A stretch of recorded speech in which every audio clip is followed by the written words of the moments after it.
Now that we're a little bit over a quarter way into this NBA season, with what teams and players have shown us thus far, we can now assume that these are pretty good indicators as to what they're going to continue to be able to produce throughout the rest of the season. In saying this, there have been teams that have played really, really good, and teams who have absolutely exceeded our expectations. But there are also some of those teams that have played badly like we originally thought, but there are also those teams who are doing way worse than we thought, with internal struggles and crazy developments that we didn't see coming. Is it time for these fan bases and organizations to start freaking out? Let's talk about it. Hello everyone and welcome to day 5 of 12 days of Step Back with Zach, and in today's video is the NBA Panic Meter. Before we go any further, please don't forget to leave a like on the video and subscribe to the channel. It is my goal to hit 65 subscribers by the end of the year, and we are only 6 away right now.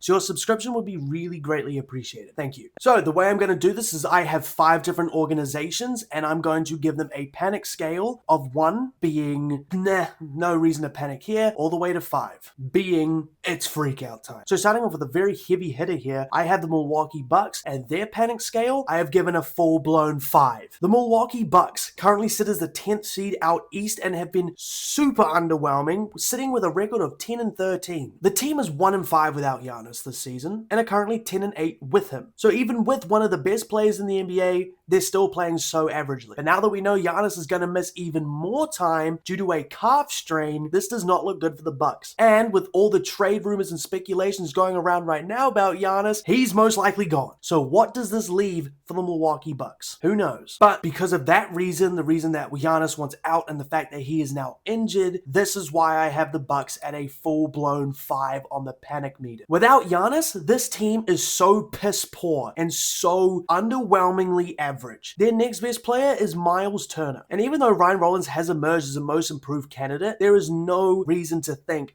that he is gonna convince Giannis to stay. This team so far is 16th in offense and 22nd in defense, and have an overall net rating of minus 1.8, which is terrible. It's so bad. This Bucks team is miserable. They are awful. They looked really promising to start the season, but since that hot start, they have just been terrible. In the games that Giannis has not played, they have lost by an average of 11.3 points. So these games aren't even close. They are losing pretty significantly. And they only average 109.3 points per game in these Giannis-less games. Terrible. Who's going to provide the offense?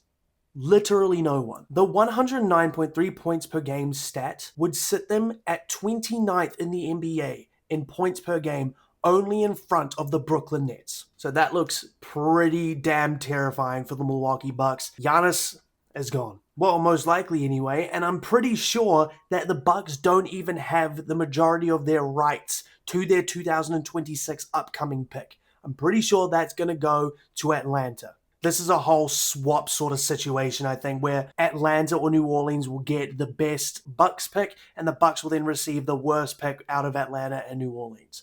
So kind of rough, Bucks fans. I'm sorry for you guys. Next, it's the LA Clippers, and this team is also a 5 on the panic scale. This team has been dubbed by many fans as the most disappointing team in the NBA this season, where they currently, at the time of recording, sit with a record of 6-16 and are the 13th seed out west. 19th in offense, 24th in defense, and a 23rd in net rating. So a really bad team here. The Clippers also have the oldest average age of a roster in NBA history at a 33.2 average age. However, now after the Chris Paul releasing, that has probably gone down. That Chris Paul wave release move by the Clippers is still disgusting. I'm still so mad at it. If you want to know my opinions on that, I've made a video. Even with the superstar talents of James Harden and Kawhi Leonard playing, the Clippers are still only 4-8 with both of those dudes playing at the same time. They are 2-8 without Kawhi and are 0-1 without James Harden. So for a team that is this old to be this bad is not a good sign. This shows that there is no future young pieces on this core or on this roster that are really going to help push for the Clippers' future. But what about picks? We'll get to that. Their free agency signings of Bradley Beal, Brook Lopez, and Chris Paul all no longer play for the Clippers. Bradley Beal broke his hip, so he's out the entire season. Brook Lopez just fucking sucks, so he's just out of the rotation, and Chris Paul got waived. And the guy that they traded for, John Collins, has just been so average. You gave up Norman Powell, who's having another incredible season on the Heat, who's looking to be an all-star this season, for a 12-point per game scorer. It's just bad out there in Clipperland. Terrible. And yeah, this team is also very injury riddled. One of their best perimeter defenders, Derek Jones, is out for like at least another month. As I said, Bradley Beal is out. Kawhi Leonard's missed 10 games in total so far this season. Bogdanovich has also got a hurt hip, so it's like this team is just too old. And what do you expect? Geriatrics, dude, on that team. Geriatric old men, seriously. And then their all-defensive, almost all-NBA level center, Ivica Zubac, has started the season so slowly and has looked like a shell of his last year's self. He has started to pick it up very, very slowly. However, it is not at the level that he was playing at last season. Ivica Zubac has not looked great. Kawhi Leonard has not looked great. James Harden, however, has looked really good. But even in these games that he's playing somewhat well in, they are not winning. He had to drop 55 against the Charlotte Hornets in order to beat them. Stupid bloody lawnmower. If you heard that, I apologize. But yeah, LA Clippers, 5 on the panic scale. Next up, my third team, and this is a team that I've seen a lot of discussion about because of their really disappointing start.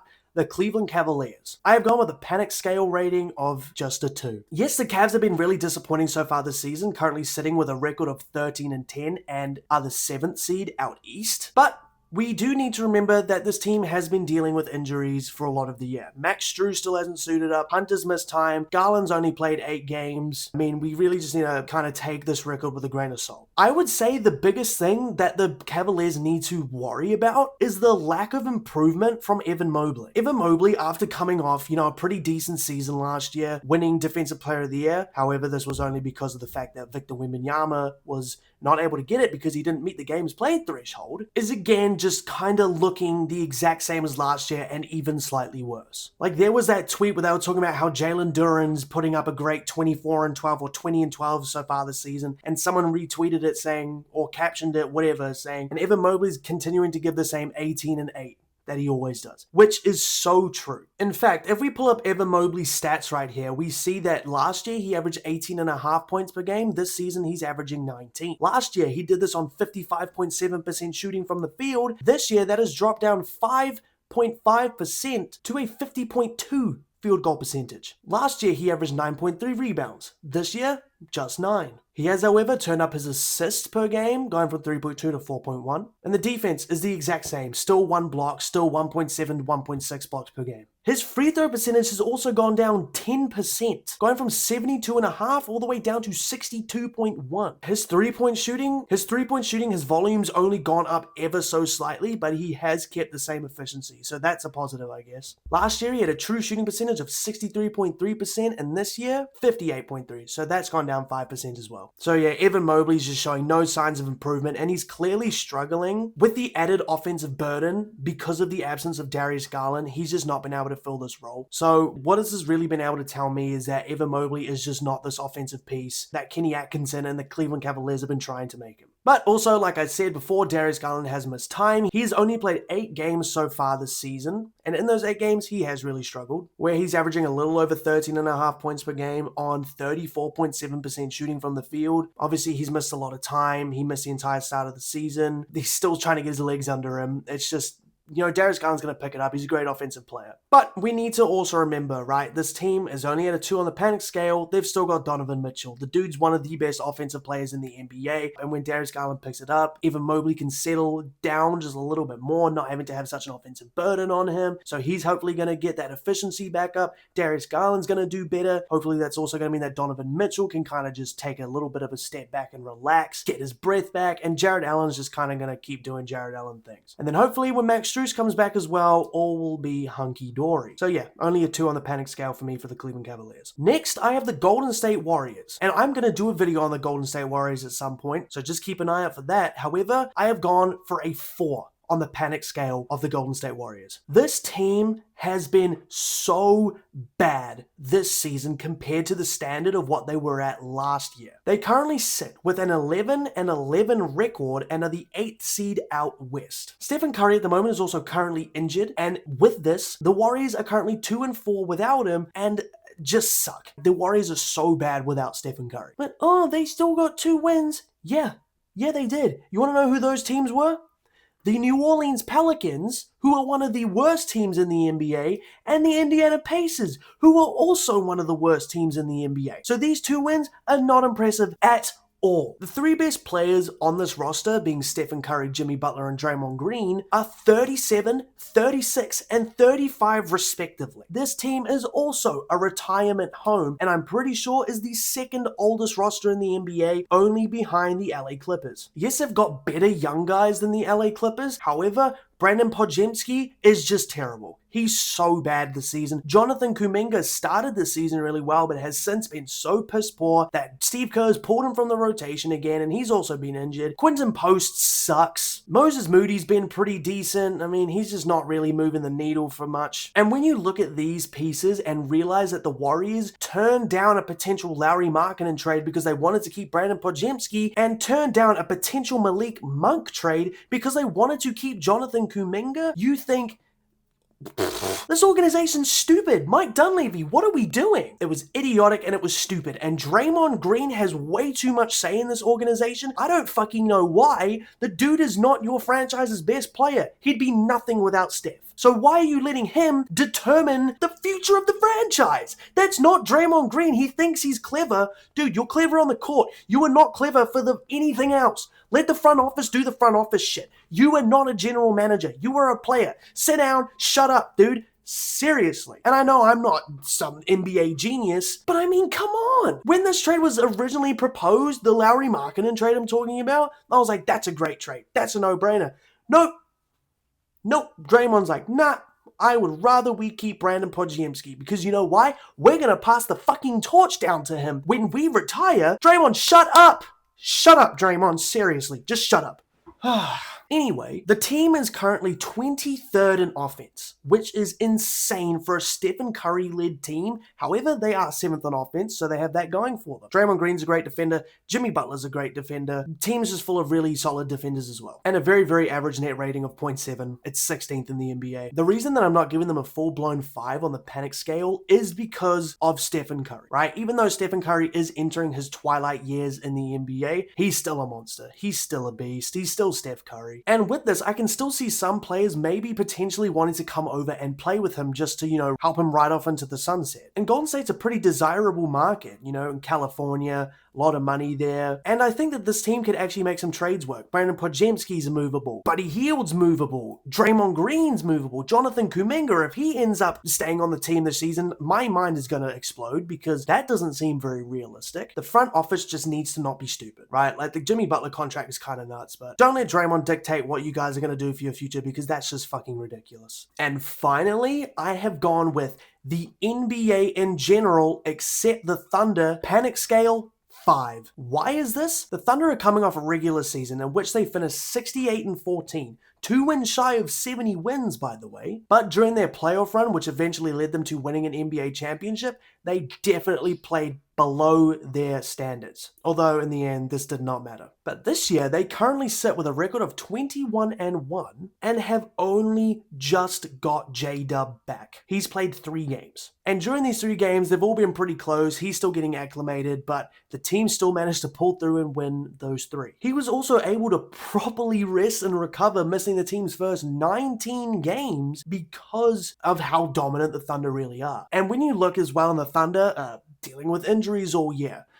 They just got J-Dub back. Isaiah Hartenstein's just gone out. Chet Holmgren's missed time. Caruso's missed time. Dort's missed time. Cason Wallace has missed time. They look even more dominant than they did last year. The record of 20-1 to begin with, 21-1, it's the 4th time in NBA history this has ever happened. The first 2 times, those teams won the NBA championship. The 3rd time was the 73-9 Golden State Warriors, who, yes, we know blew a 3-1 lead in the finals because they tried too hard during the regular season, apparently. So yeah, That's pretty terrifying. This team is currently on a 13-game winning streak as well. And again, that only loss being to Portland. I've talked about it multiple times. So I'm not going to get into it now. Heading into the playoffs, they're going to have more experience. They're going to know what they're facing. They're going to know what teams are going to throw at them. Shea knows how to control his tempo a little bit more. Chet Holmgren's hopefully going to be more aggressive as he's looked so far this season. Everything about the Thunder right now looks really, really, really, really, really, really good. Shea's still playing at an MVP level. Chet's playing at a Defensive Player of the Year level.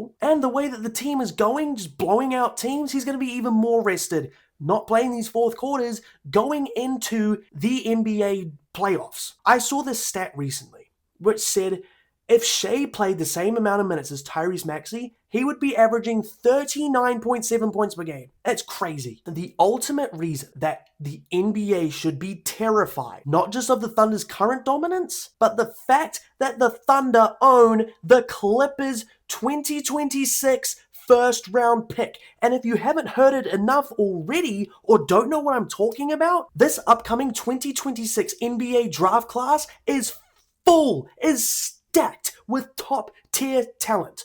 The top 3 prospects all would go number 1 in any draft class except for the LeBron and Wembanyama draft class. If the Clippers continue to suck ass for the rest of the season, the Thunder could potentially get a top 3 pick and land AJ DeBanster or Darren Peterson or Cameron Boozer. And adding one of those players to a young core already with Shea, J-Dub, Chet Holmgren, AJ Mitchell's look really good. Are you fucking serious? Do you understand how mind-boggling that is? If the Thunder don't want to draft one of those young players and want to ready now, who's going to turn down a top 3 pick to go and grab one of those potential franchise-altering players? You can grab a really, really good player with that second pick via trade. And plus, the Thunder sit on a treasure trove of draft picks. Let's say they want to add another really, really good piece, but they don't want to give up that second round or that 2026 pick, I should say, and they want to draft a player. Sure, go draft one of those top 3 players. Oh, but look, we've still got all of these picks that we can use in potential trades, and we still have someone like Isaiah Hartenstein that we could trade for Giannis or some shit. Are you serious? Do you know how terrifying that is? So screw the 5 on the panic scale. This is like a 6. Fuck it, it's a 10. This is a 10 on the panic scale for the rest of the NBA. It'll be interesting. It'll be interesting for sure if the Thunder, oh my god, if you're a fan of the NBA, you pray that the Clippers start to pick it up, because if the Thunder land a top 3 pick, it's over. But that is all from me for this one. What do you guys think of these 5 teams? Do you agree with my panic scale ratings? Do you have any other teams that you think should be panicking? And if you do, list them down below. But thank you so much for watching. I appreciate it always. Like I said, don't forget to like the video and subscribe to the channel. I appreciate it all the same. I'll see you in the next one.